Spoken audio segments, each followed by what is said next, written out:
Now, Nigeria has an estimated population of more than 200 million, with the World Bank reporting about 60% under the age of 25. If well utilized, this young, energetic, and mobile productive force can propel the nation to sustainable economic development. The administration of President Bola Tinubu has pledged commitment to creating meaningful opportunities for the younger generation to strive and add value to development of the country. Key to this goal is skills and vocational training to build capacity of this large proportion of the labor force to be more productive and self-reliant. This means that relevant government agencies will have to double effort for the country to get the desired result.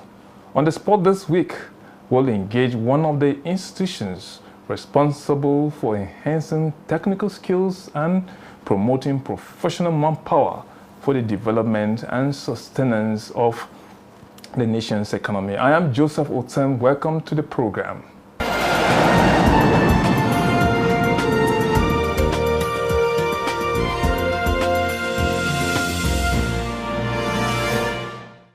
Now, my guest is an academic and human capital development agent.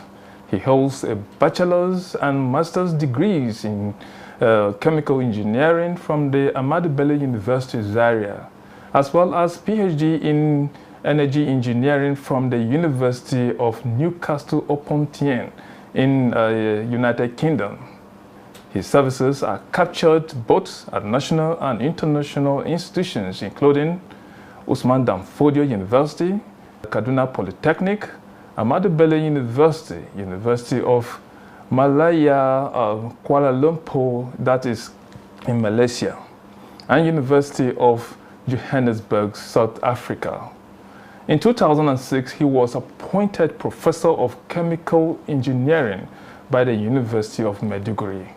He is the former Director General, National Research Institute for Chemical Technology, Zaria. On the spot is the Executive Secretary and CEO, National Board for Technical Education, Professor Idris Bogaji. Welcome to the program. Thank you very much, moderator. Thank you. Okay. Yeah. Your institution. Yeah. My institution? Yeah, that's where you head. Yeah, not personal. Yeah, that's right. Well, I'm the Executive Secretary of the National Board for Technical Education, MBTE, okay, which is an agency under the Federal Ministry of Education. We have oversight over all TVET institutions, technical vocational educational institutions, over 600 of them in Nigeria. Most of the trainings outside the university system come under our purview. Okay. Yes. That's good. This guide. Yeah. You have that. Yes. Modern things have evolved. And everybody will be expecting that when you talk about technical vocational training, people go back to those days of carpenter, mechanic, and so on. Yes. Now things have evolved. Yeah. People are expecting innovations. Yes. What are those innovations that you are thinking of inculcating, or you have already inculcated? Well, the culture of skills has evolved over the years. Today, skills is the driver of economies across the globe. Any nation that has not developed the skill manpower will not be able to progress. So it is obvious that we have to reposition TVET, Technical Vocational Education and Training sector, very well, so that Nigerian youth can be given the appropriate training relevant to the modern times. Today, we are moving into different, technologies has permeated our entire life. And there must be manpower to manage, to maintain, and to operate those machineries. So we have therefore repositioned the TVET sector in the last 2 years since I came into the ES, trying to bring our polytechnics, monotechnics, and other institutions of learning under our purview to buy into the skills agenda, whereby we run our normal training program, diploma and higher national diploma and higher national diploma. But at the same time, we imbibe in those trainings more skills content so that students will graduate with skills qualification needed by industry so that they can find jobs easily and they can even set up on their own. So a lot has really evolved, and we are now trying to reposition the TVET sector in Nigeria to meet those challenges. Okay, you were talking about meeting those challenges, getting more jobs and so on. Recently, we had issues of unbundling of mass communication and so on. You were talking about even the computer sciences and so on. Yeah. Give us an insight into this. Why is this? A lot of people feel that you are taking a lot of knowledge from Nigerians who have to cope with a lot of things out there. Yeah, sure. So well, when you take this out, you limit the person. Exactly. Well, you see, if you take mass communication, before we used to do ND mass com, HND mass com. There are specializations. So that's why we have allowed, the HND to be unbundled so that we can have electronic media separately. We go in depth into that. Print media in depth, we go in depth into that. Now we allow this so that, there can be some level of skills specialization, because skills are becoming super specific these days. And if you come to computer science, today, we have been having this ND, HND computer science in the past almost 30 years. So this year we decided to unbundle it. We maintain the ND as a common training at computer science. But at the HND level, we are introducing artificial intelligence, because the world is going to be ruled in the next coming years by artificial intelligence. So we need to produce HND holders with that specialization in artificial intelligence. Networking is very critical also. We have also unbundled another section of the computer science HND program into cybersecurity. Cybersecurity is very critical to almost every ministry, every agency of government, and industries also. We have also unbundled another portion, which we call, software engineering. That aspect, we develop software designers. So these are the new 4 components of computer science. So you may come with a national diploma, a common course in computer science, but when you come to the HND, you have to specialize in one of these 4 areas. And not only that, besides the academic qualification of HND, we have included in it skills qualification. 4 credit units is now compulsory for hands-on skills qualification. It's not important you pass, it's not enough you pass your exams and get the correct marks in all the different courses. You must do an external skills qualification, either with Huawei, Cisco, Microsoft, or the Nigerian skills qualification, qualification. So these are the options that we have given, and these are the introductions that we are making, not only for computer science. Every other program, HND program, we are going to review in the future. We intend to introduce this component of skills training, and it's a 4 credit unit.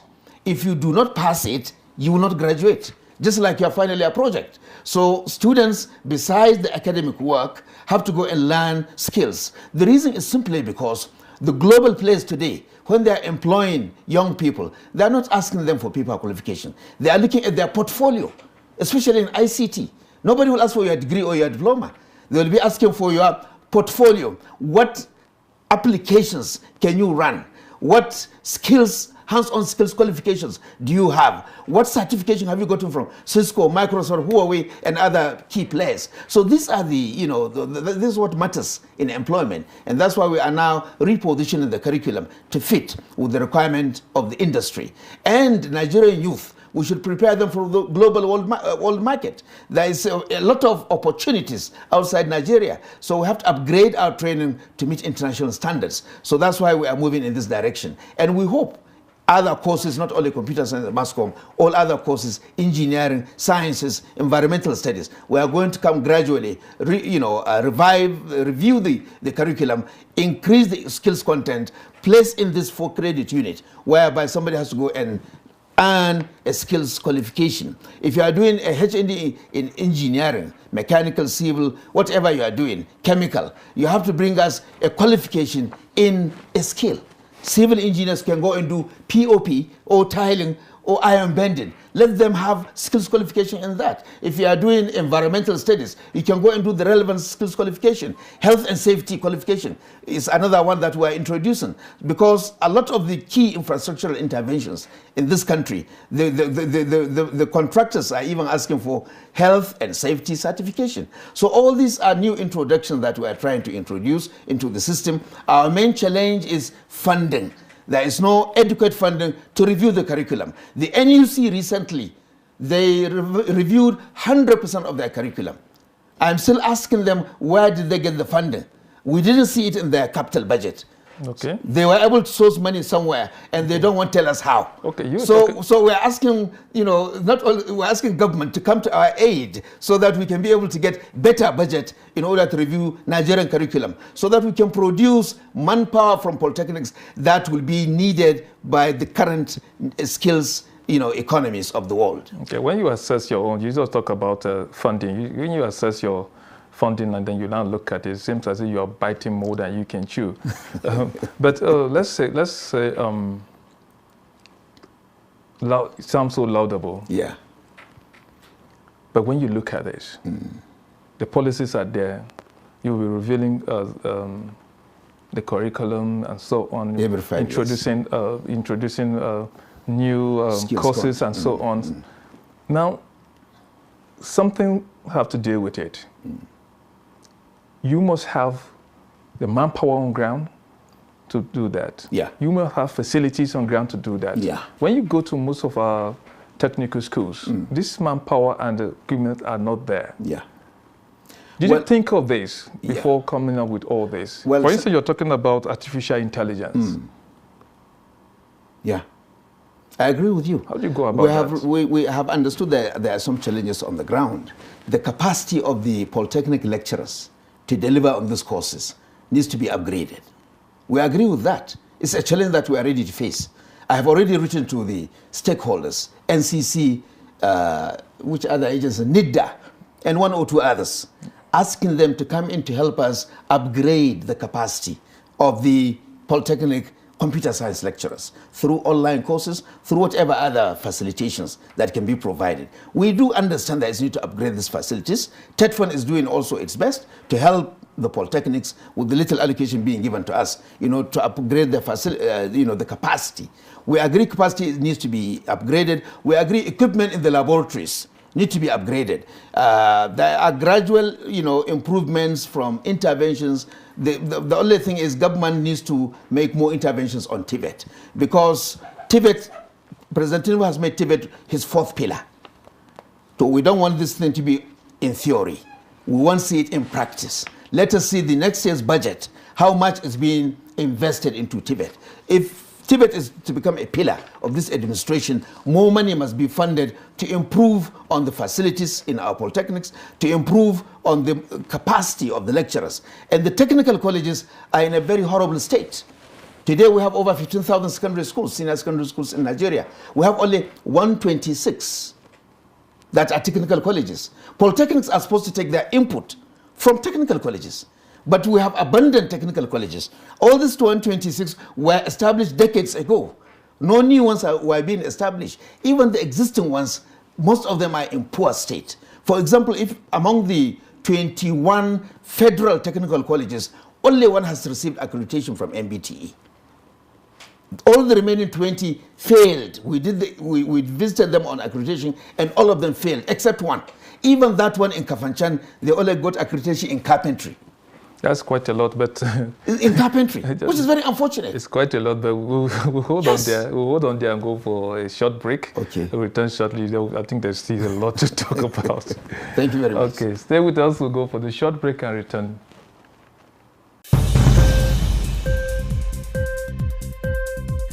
NTA News 24 has the sole mandate of bringing news to you anywhere and everywhere. We set standards based on current broadcast realities while consolidating on a wider reach to variety of audiences. We go beyond the screaming headlines to verify, interrogate, and accommodate all shades of opinion without prejudice to national interest. Our well-researched, packaged, and live programs keep you abreast of events, personalities, and current affairs.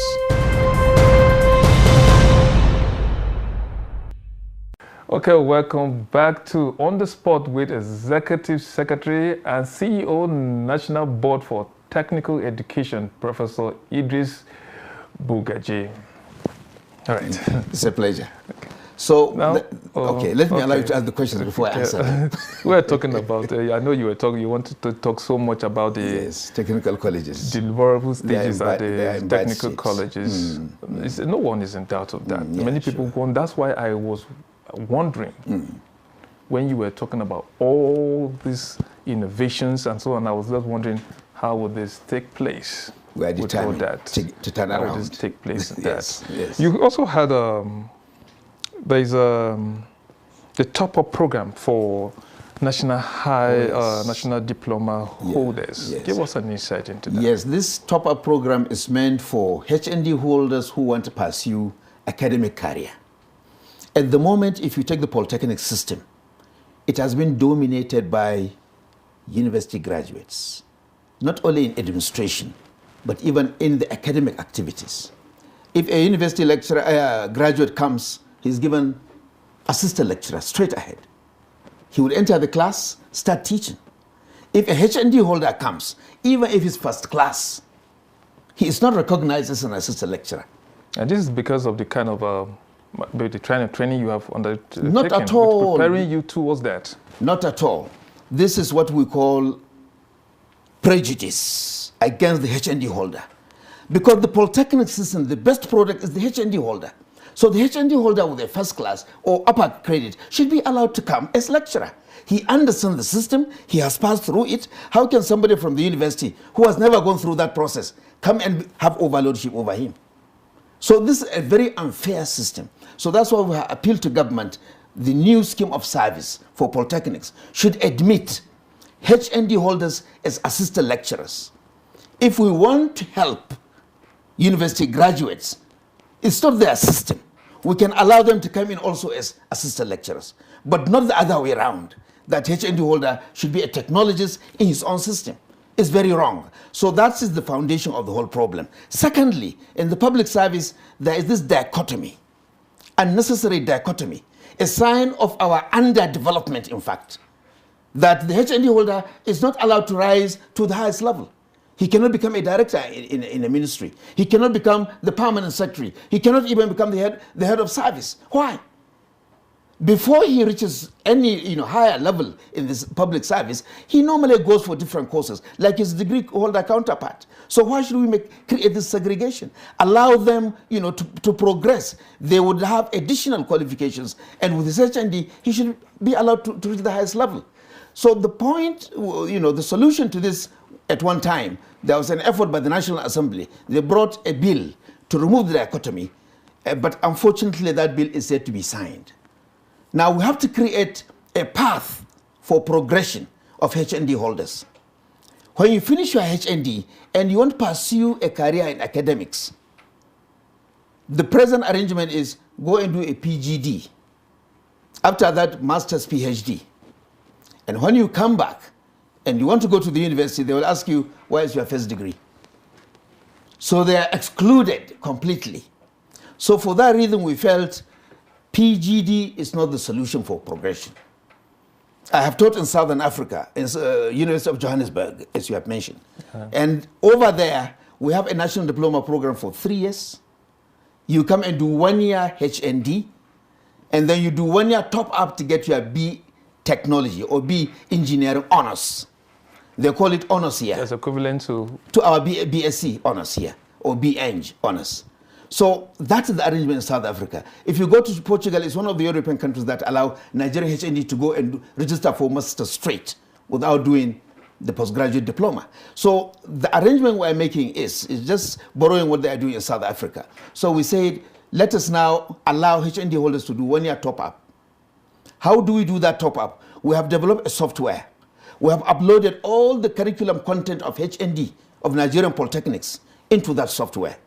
So if any university wants to offer a top-up program, the software will download the curriculum of that university, then it will compare the two. That's what is called credit mapping. So the difference between the two, which is mostly theory courses, will now be distributed across 2 semesters. And then students can now come, carry out those 2 semester training online, At the end of the, they will be given examinations, and they will, if they pass, then they will be given a BSc. So they have already gotten their HND, and they have gotten their BSc. Now they can roll in Masters and PhD. And with that, they could move either to the polytechnic system, or they could move into the university system. We should allow cross-fertilization. Me personally, I had worked both in the university system, several of them. I have worked in the polytechnic system, several of them. And when you cross-fertilize, you produce better lecturers that way. So this is a progression path that MBT has created for the best of its products, the HNDs. Okay. Well, I think that's good for those who are pursuing academic careers. Yeah, but what about the others? Is like, well, the others is their choice. They can remain and wait for the bill to be signed by Mr. President. And I'm very confident President Tinubu will sign that bill. Okay. They can wait for that. I hope it will be signed soon. Okay. Okay, let's go back to see what the present government wants to do. We want so much to create opportunities for young Nigerians. Exactly. And skills acquisition is quite important, training and so on. How much of this can this institution play a role in this particular Renew Hope? Yeah, sure. Well, we are very impressed with the attention being given to Tibet, at least in the policy documents. And we hope this will be translated practically into budgetary allocations and improvement in infrastructure for training for skills. At the moment, we are trying to promote the Nigerian Skills Qualification Framework, which has been approved since 2013, implemented fully since 2017. And at the moment, every polytechnic in this country have been directed by the MBTE to open a skills development center. The Skills Development Center will not only facilitate training for their own students, but they should even involve the informal sector. Bring them for some little theoretical knowledge and more of assessment of their skills. Your Apo Mechanics Village here is a large skill hub. Bring them into a nearby polytechnic, give them some theoretical background, give them recognition of prior learning, certify their skills, and then let them enroll for higher level training. We have 9 levels in skills qualification. The same thing with Panteka in Kaduna, Araria, shoe market in Aba, Computer Village in Ikeja. Yaba Tech is already working with Computer Village so that they can roll out skills training. And Panteka also, they are also working with Kaduna Polytechnic to roll out skills training in welding, fabrication, construction skills, etc. So that by the time, these young people pass through this program, they will have a certificate and a qualification. And we hope after some years, government will insist that you will not be a mechanic unless you are certified. You will not be an electric fitter unless you are certified. You will not be an iron bender in a construction site unless you are certified. This is the only way to reduce, the quacks in the system with the collapsing buildings all over. So we are rolling out NSQ through the efforts of the different polytechnics, the different sector skill councils that are responsible for promoting NSQ. We are moving it into the communities, and we hope government will give necessary support. We need to establish more skills training centers. That's the way to go. And not this kind of training which politicians do. 2 weeks, they do it and give starter packs. That's not the kind of training we're asking for.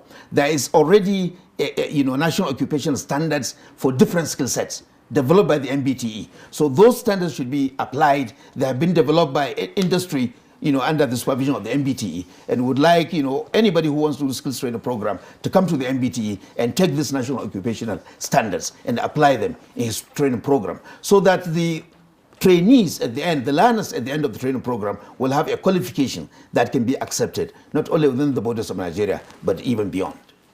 In some of these developed countries, you see there are institutions, we are talking about polytechnics, that you see them producing products that even go straight to the market. Yeah. But it's very difficult to find that in Nigeria. Yes. Is our system not embedding to allow this for them to produce something? Because this is, when you just talk about some of these those in the informal sector. If they see these institutions coming out with this, they will want to go there. Surely. Well, we have about 80% of the economy of sub-Saharan Africa is in the informal sector. Unfortunately, government has not realized the value, the latent potentials of this informal sector. It is now that we are trying to bring polytechnics to intervene in the informal sector, because this is a latent potential. When Nigeria was doing the AKK gas pipeline, if we had developed collaboration with the informal sector, most of the welders could have been produced from there. When we are now going to do Trans-Saharan gas pipeline, 50,000 skilled workers will be needed. Mambele project will require 50,000 skilled workers. If we don't produce them, Chinese will come and take over these jobs. Indians will come and take over the jobs, like they have done in Dangote refinery. The celebrated refinery recently pre-commissioned, by the former president. 11,500 skilled workers were brought from India. Nigerian youth were shortchanged. We have to stop here. We are pressed for because time. Of time. Okay. Thank you so much. It's a pleasure. Professor Idris, it's a pleasure. Bugaje, Executive Secretary and CEO, National Board for Technical Education. Thank you for being on the spot. Thank you. It's a pleasure to have me. Thank you. And that it is on the spot for this week. See you next time. I'm Joseph Oten.